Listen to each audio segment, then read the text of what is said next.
And ladies and gentlemen, welcome to the National Intel Report. Today is Thursday, August 4th of 2011.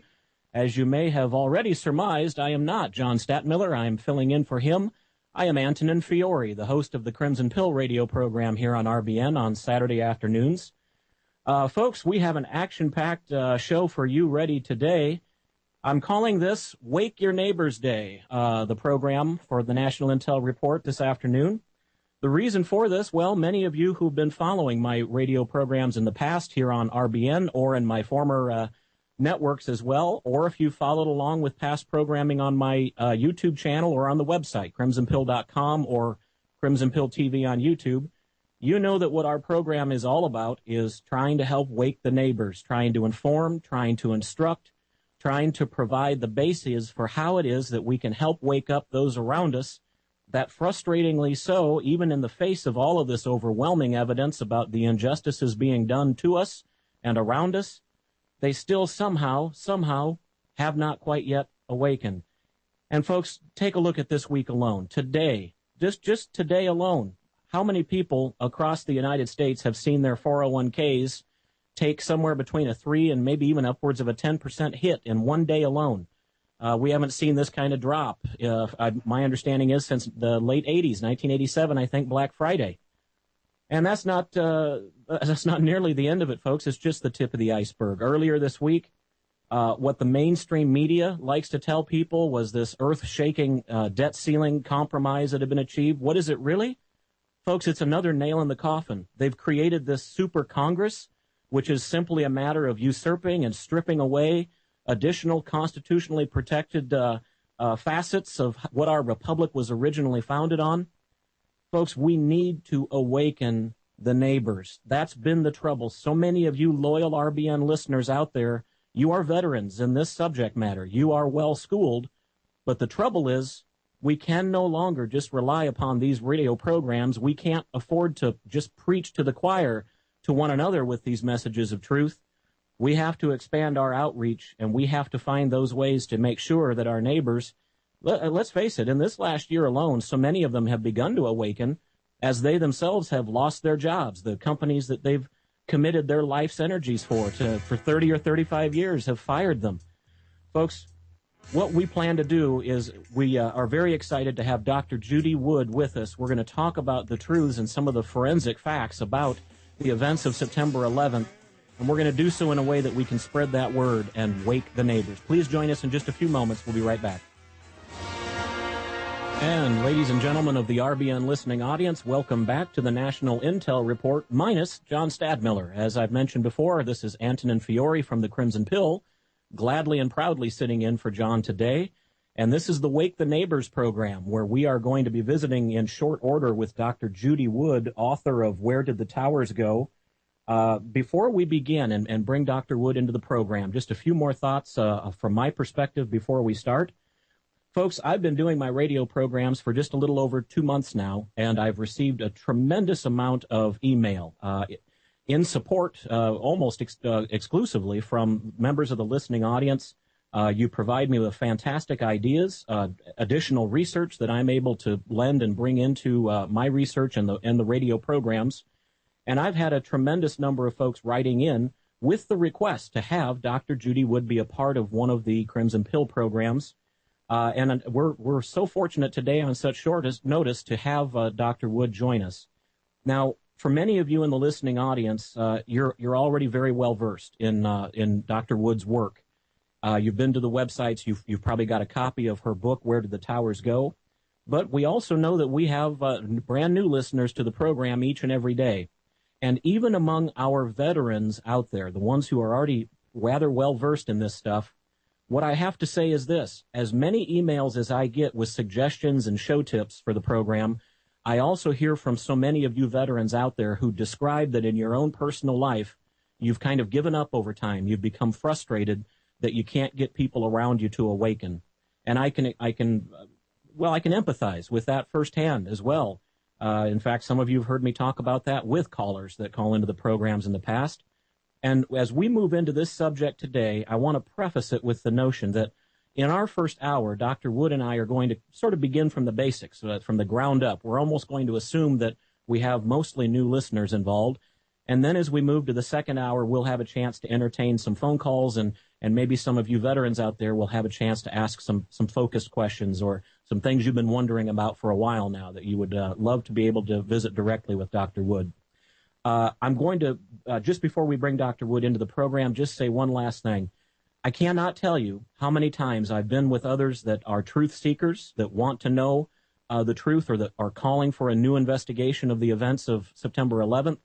And when I see them engage with people who are new to this subject matter, if you want to call them asleep or not yet awake, whatever term you'd like to use, unfortunately, I see them lead in the conversation with this provocative notion that 9/11 was an inside job.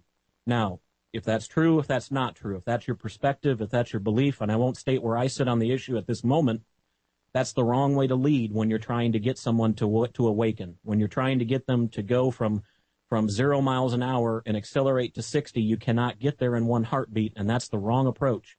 It has to come down to the facts, to the evidence, to the things that we can point to the pictures that we can show, the graphs that we can use to illustrate what's wrong with the official story, what's wrong with the picture that we've been handed and that we've been sold. And in that line, I want to tell you, once we get into the interview with Dr. Wood, I'll share some direct quotes from the commission chairman and commission vice chairman of the 9/11 Commission itself, some direct quotes of theirs after they had produced their book, Without Precedent, The Inside Story of the 9/11 Commission. And then I also will share some information from John Farmer Jr., the senior counsel to that commission, and some of his direct quotes about the difficulties that they've experienced, if not outright cover-up, deliberate attempts to distort, to convey. So I'll share some of those things after we begin the interview, but at this moment I'm extremely anxious to begin. And so I'd like to just provide a brief introduction. Once again, Dr. Judy Wood is the author of Where Did the Towers Go? Evidence of a Directed Free Energy Technology on 9/11. Dr. Wood holds a Bachelor's of Science degree in Civil Engineering, a Master's of Science degree in Engineering Mechanics or Applied Physics, and then also a PhD in Materials Engineering Science, which came from Virginia Tech. She's also a former professor of mechanical engineering and has research expertise in experimental stress analysis, structural mechanics, deformation analysis, materials characterization, and materials engineering science. Her research has involved testing materials, including complex material systems, to determine the physical properties of materials and measure how those materials respond to forces placed on them. Her area of expertise involves interferometry, and maybe we'll be able to have Dr. Wood comment to that after a time. Dr. Wood, I think that we have you on the line at this moment. Is that the case? I hope so. Hello. There you are, exactly. Well, Dr. Wood, I would just like to say that for me it is a real pleasure, a distinguished honor to be able to visit with you today. We certainly appreciate your availability. I'd like to say welcome to the program, and how are you? Well, thank you very much. It's a busy time of year, that's for sure. I can only imagine, and that's why I reiterate my appreciation for your availability on the short notice. Dr. Wood, your biography is, and your career background is far more extensive than what I've just tried to cover briefly now. Maybe we could begin. I would ask if you would maybe allude to the list or add to the list of some of your experience, maybe in particular leading up to the work with your book and the research regarding 9/11. Well, my degree is civil engineering, engineering mechanics, materials engineering science, and much of my research in all of my adult life was spent in the areas of interferometry and forensics engineering. Experimental mechanics, which is not what a lot of people might think, it's sort of applied physics, hands-on, looking at how materials interact on a physical basis. Yes. And looking at physical phenomena. So with the bachelor's degree in civil engineering, being accustomed to how structures are put together, and then theoretical and applied mechanics, and then materials, it's kind of striking how perfectly aligned my background is, like I was designed for this. It certainly seems that way, absolutely. In particular, the idea that it's not this isn't theoretical or abstract branches of physics, contemplating strings that we maybe can never prove in the lab if they exist. Your experience is based on hands-on and how materials interact and et cetera. And observation. Forces. Precisely. Yeah, and yes. Not only that, my area of experimental technique, my area of expertise is in photomechanics, which is using optical methods to analyze deformations of materials, material properties, and so forth. So I also am used to analyzing images to see what information can be had from them.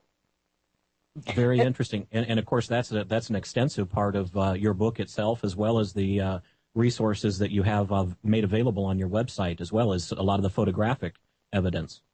Right, and a mistake that sometimes folks make is assuming, oh, she just has collected pretty pictures. Let's look at the picture book. Rather than realizing there's information in there. Absolutely. You can witness phenomena going on that's consistent throughout the book.